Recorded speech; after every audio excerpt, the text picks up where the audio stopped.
I have a Cub Cadet LT1040 and the mower deck will not engage / when you pull the lever to engage, nothing happens.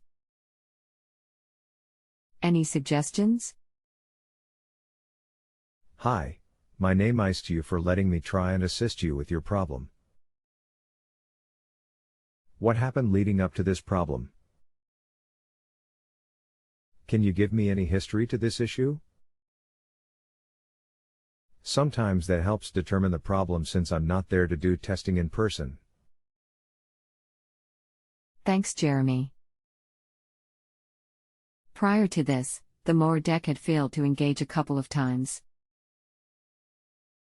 When that happened, I would just re-engage the lever once or twice and the mower deck would finally engage. This last time it happened, while mowing, the mower deck became disengaged and I could not get it to re-enage no matter how many times I tried to engage it. Okay, that's good info. Here's what you should try. With someone sitting on the seat, key on, engine not running, flip the PTO switch and test for power at the clutch. Look at the clutch and see if there's 3 threaded rods around the perimeter with nuts on them. If so, you can adjust the clutch. Over time these wear and it takes more and more current to engage them and finally they get to where they won't engage. So you have to adjust them tighter so they will engage.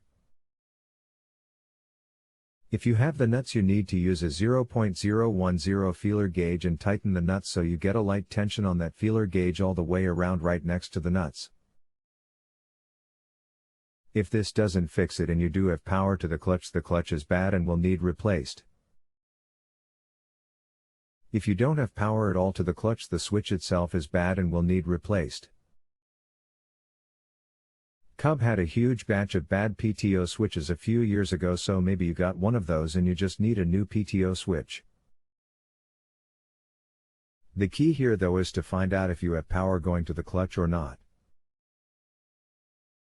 Okay, probably a dumb question, but where do I access clutch? Do I have to remove the mower deck or is there another way to access it? Also, regarding your comment about testing it with someone sitting in the seat. I assume that's to be sure the safety feature is engaged? The clutch is bolted to the crankshaft on the bottom of the engine and yeah, the sitting on the seat is to ensure the seat switch is engaged. If you can sit on it and start it with no problems, then the safeties are fine. The engine doesn't need to be running though to engage the clutch. Thanks, I'll try that tonight and see if that solves the problem. Okay, sounds good. If you have a home improvement or appliance question and want to chat with an expert now, visit justanswer.com/YTHI.